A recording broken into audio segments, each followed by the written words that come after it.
క్రీస్తునాథునియందు మిక్కిలి ప్రియులకు సహోదరి సహోదరులారా, నేటి శుభవార్త నుంచి మనం ముఖ్యంగా 3 అంశాలను గ్రహించవచ్చు. మొదటిది, యోహాను సువిశేషము 19వ అధ్యాయము 27వ వచనంలో క్రీస్తు ప్రభు తాను శిలువలో ఉన్నప్పుడు యోహానుకు తల్లి మరియను అప్పగిస్తూ, ఇదిగో నీ తల్లి అని తెలియజేస్తున్నారు.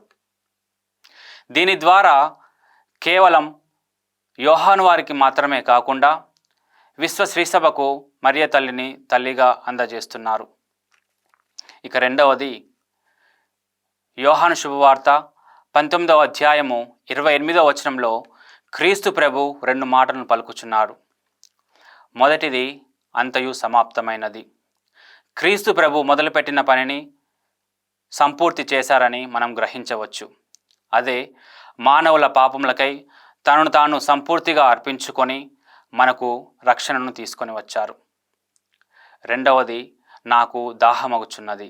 ఇక్కడ క్రీస్తు ప్రభు భౌతిక అవసరాలతో పాటు ఆధ్యాత్మిక దాహాన్ని తెలియజేస్తుంది. ఈ మాటలు మానవులను పాపం నుండి విముక్తులు చేయటానికి.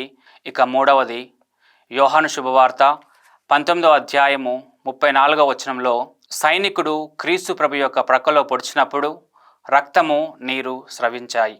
ఇది క్రీస్తు ప్రభు మానవుల పాపముల క్షమాపణకు మరియు త్యాగమునకు సూచిక. మరియు నీరు జ్ఞానస్నానానికి సూచిక. క్రీస్తు ప్రభు యొక్క రక్తం దివ్య సప్రసాదానికి సూచిక. అదేవిధంగా నేడు మరియ తల్లి శ్రీసభ తల్లిగా స్మరణను కొనియాడుచున్నాము. ఈ స్మరణను 2018లో ఫ్రాన్సిస్ పోపు గారు ఆవిష్కరించారు.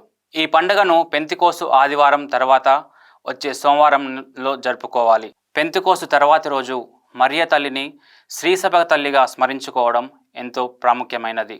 ఎందుకంటే ఆనాడు మరియ తల్లి అపోస్తులతో పాటు వారిపై పరిశుద్ధాత్మ దిగి వచ్చేంత వరకు వారితో కలిసి ప్రార్థన చేస్తూ ఉంది.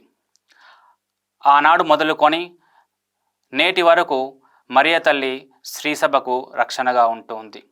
కావున ప్రియ సహోదరి సహోదరులారా, క్రీస్తు ప్రభు వలె తండ్రి చిత్తానికి లోబడి ఉండేలాగా మరియు మరియ తల్లి వలె విధేయతతో విశ్వాసంతో నలుగురికి ఆదర్శంగా ఉండేలాగా ఆ మరియ తల్లి విజ్ఞాపన ప్రార్థన సహాయాన్ని అడిగి వేడుకుందాం.